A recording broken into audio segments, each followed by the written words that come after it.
સલેઝિયન સંઘ મુંબઈ પ્રાંત આજે આનંદની લાગણી અનુભવતા ઈશ્વર પિતાનો આભાર માની તેમની સ્તુતિ કરે છે, કારણ કે ઈશ્વરે સલેઝિયન સંઘ પર કૃપા કરી સંઘને યુવાઓની સાથે રહી યુવાઓ માટે કાર્ય કરવાની, ભલા ભરવાડની આધ્યાત્મિકતાની પ્રણાલી આપી પછાત વર્ગમાં સામાજિક અંધકારને ઉલેચવાનો પ્રયત્ન કર્યો છે.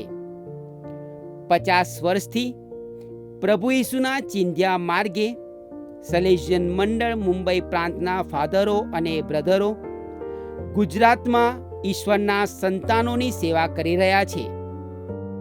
આ સેવાકીય પ્રવૃત્તિઓમાં અસ્મરણીય આનંદદાયક પ્રસંગો છે, ઘણી સફળતાઓ છે, તો સાથે સાથે શિક્ષણ અને ધાર્મિક ચેતના પ્રગટાવી સમાજમાં રોશની ફેલાવી છે. તો આવો નિહાળીએ ગુર્જર ભૂમિમાં ફેલાયેલા ડોન બોસ્કોની અલગ અલગ સંસ્થાઓની ઝાંખી. મકરપુરા, વડોદરા, 1974. મિશનરી કાર્યભૂમિ તરીકે સૌ પ્રથમવાર 1974માં ફાધર રોક ફર્નાન્ડિસના નેતૃત્વ હેઠળ મકરપુરા ખાતે હયાત તાબાની જવાબદારી સંભાળી. શરૂઆતના વર્ષો મુશ્કેલીઓથી ઘેરાયેલા હતા. ફાધર પીઆઈ જેકબની આવડત અને ધગશને લીધે કાર્યનો વિકાસ થવા લાગ્યો. મંડળના ઉપરીઓ થકી મળેલ માર્ગદર્શન હેઠળ સ્થળાંતર કરતા ખ્રિસ્તી પરિવારને પ્રભુ સાથે જોડી રાખવા અને તેમના વિકાસ માટે કાર્ય કરતા હતા. આજે ડોન બોસ્કો મકરપુરા ખાતે કેથલિક શ્રદ્ધાળુઓને આધ્યાત્મિક ભાથું પીરસવા ડોન બોસ્કો તાબો સતત કાર્યરત છે. સાથે સાથે બાળકોને સારું શિક્ષણ મળી રહે એ હેતુથી આજે ડોન બોસ્કો મકરપુરા કાર્યરત છે. સાચે જ કહી શકીએ કે ડોન બોસ્કો મકરપુરા વડોદરામાં પડેલા સલેશિયન પગલાંની સુવાસ આજે ગુજરાતમાં અલગ અલગ જગ્યાએ પ્રસરી રહી છે. છોટાઉદેપુર, 1975. 50 વર્ષ પહેલા છોટા ઉદેપુરનું નામ લોકો બોલી ઉઠતા જંગલ વિસ્તાર, આદિવાસી વિસ્તાર, સાવ પછાત વિસ્તાર. 1979માં ફાધર બાયરન ડિસિલ્વાને આ વિસ્તારનો અભ્યાસ કરવા કહ્યું, જેથી સલેઝિયન મિશનરી કાર્યને આગળ વધારી શકાય. 1981માં ફાધર બાયરનના નેતૃત્વ હેઠળ છોટાઉદેપુર મુકામે સલેઝિયન કાર્યની શરૂઆત કરવામાં આવી.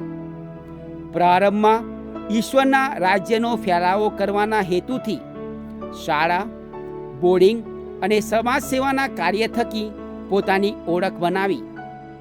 આજે છોટાઉદેપુરમાં સલેઝિયન મંડળમાં ફાધરો, બ્રધરો અને દાતાઓના પુષ્કળ પરિશ્રમને કારણે આ નાનકડું બીજ એક મોટો વડલો બની લોકોના સર્વાંગી વિકાસ માટે કાર્ય કરે છે. ડાકોર, 1981. અમદાવાદ ધર્મ પ્રાંતના ધર્માધ્યક્ષ ચાર્લ્સ કોમ્સને સલેશિયન મંડળીની કાર્યપ્રણાલી ખૂબ જ ગમતી હતી અને તેઓ સલેશિયન સંઘને અમદાવાદ મુકામે આવેલ સાબરમતી તાબાને સંભાળવાની જવાબદારીની પહેલ આપી હતી. પણ મુંબઈ પ્રાંતના ઉપરીની ઈચ્છા હતી કે સલેશિયન સંઘ શહેર કરતાં ગામડાઓમાં મિશનરી કાર્ય શરૂ કરે.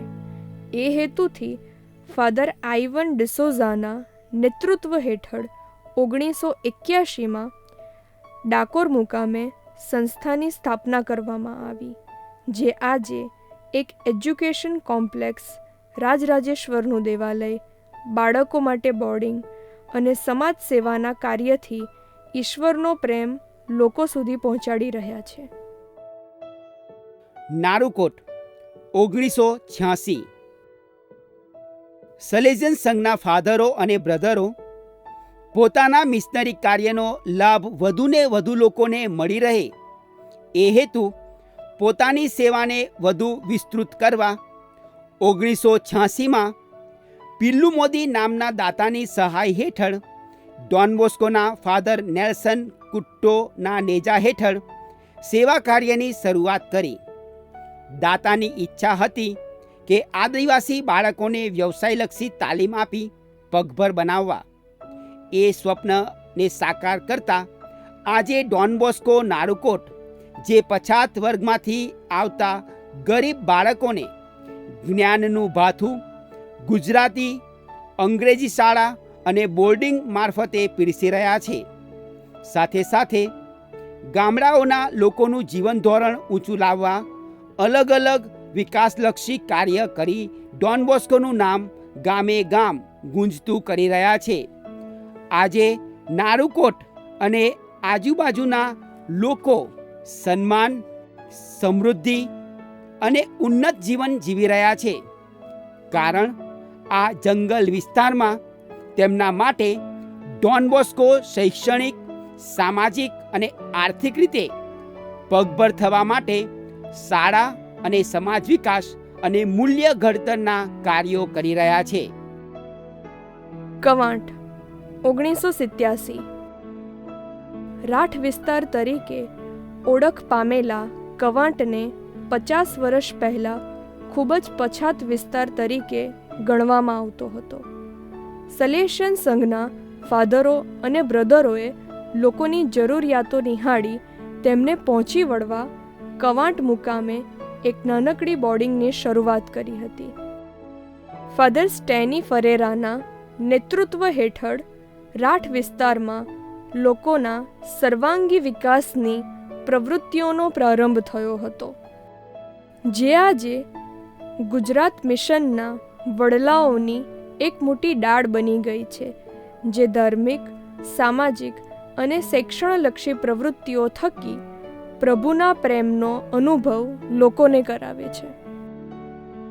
કપડવંજ 1994 અમદાવાદ ધર્મ પ્રાંતમાં આવેલ કપડવંજમાં ઠાકોર લોકોની પરિસ્થિતિ ખૂબ જ નબળી હતી. તેમના માટે કંઈક કરવાની જરૂરત જણાતા 1994માં કપડવંજ મુકામે ફાધર માઇકલ ફર્નાન્ડીસના નેતૃત્વ હેઠળ ડોન બોસ્કો સંસ્થાની શરૂઆત થઈ. શરૂઆતના દિવસોમાં કોલેજમાં અભ્યાસ કરતા યુવાનો માટે હોસ્ટેલની સુવિધા, ત્યારબાદ હાંકલ તાલીમાર્થીઓ માટે તાલીમ કેન્દ્રની શરૂઆત, સાથે સાથે અમૃતધારા ડોન બોસ્કો એનિમેશન સેન્ટરની શરૂઆત કરવામાં આવી.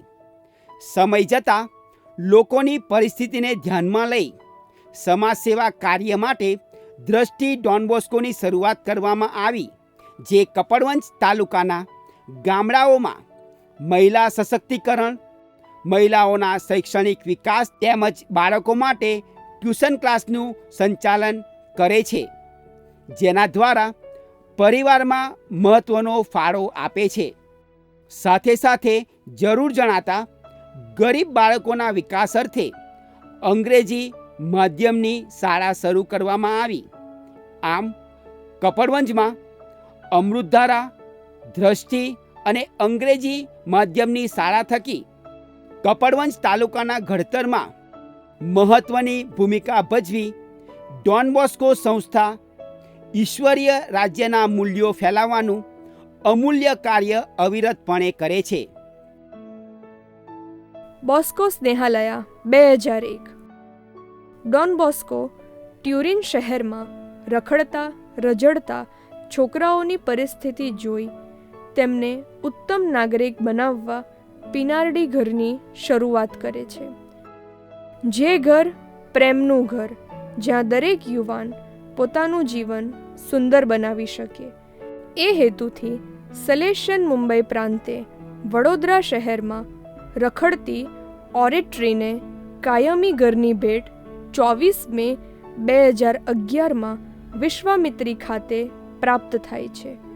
ફાધર રોજર જોન્સના નેતૃત્વ હેઠળ રસ્તા પર, સ્ટેશન અને અહીં ત્યાં રખડતા અનાથ અને ગરીબ બાળકોને પોતાના ઘરમાં રાખી તેમની શારીરિક આધ્યાત્મિક અને શૈક્ષણિક જરૂરિયાતો પૂરી પાડી પગભર કરવામાં આવે છે.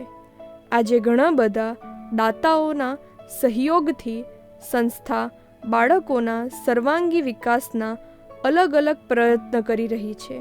ખાસ કરીને ઘરથી વિખૂટા પડેલાઓને પરિવાર સાથે જોડવા, વ્યવસાયિક તાલીમ આપી, ઉચ્ચ શૈક્ષણિક તક પૂરી પાડી અને સાથે સાથે ઝૂંપડપટ્ટીના લોકોને ઈશ્વરનો પ્રેમ આપી ઉદ્ધારનું કાર્ય કરવામાં કાર્યરત છે.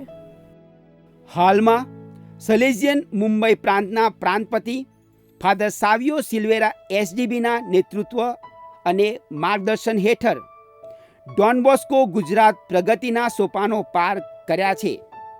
ગુજરાત સલેઝિયન પરિવાર તેમનો આ મંગલમય સુવર્ણ જયંતિ મહોત્સવ તાણે હૃદયના ઊંડાણથી આભાર માને છે.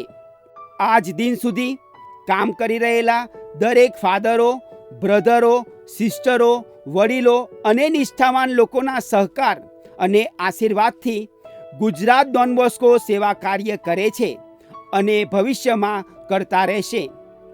ગુજરાત સલેઝિયન મિશન કાર્યમાં પોતાનું યોગદાન આપનાર અને હાલમાં ઈશ્વરના સાનિધ્યમાં ગયેલ દરેક મિશનરીઓને યાદ કરે છે અને તેમનો આભાર માને છે. Thank you very much all the fathers, brothers and cooperators and wish you all the best. પ્રભુ તમને વધારે ને વધારે આગળ લાવે એવી મારી પ્રાર્થના. 50 વર્ષમાં ગુજરાત ડોન બોસ્કો રળિયામણું બન્યું છે ને હવે ભવિષ્યમાં ઉપવન બનશે, જ્યાં રોપાયેલા શ્રદ્ધાના બીજમાંથી પવિત્રતાના મૂલ્યવાન ફૂલો ખીલી ઉઠશે.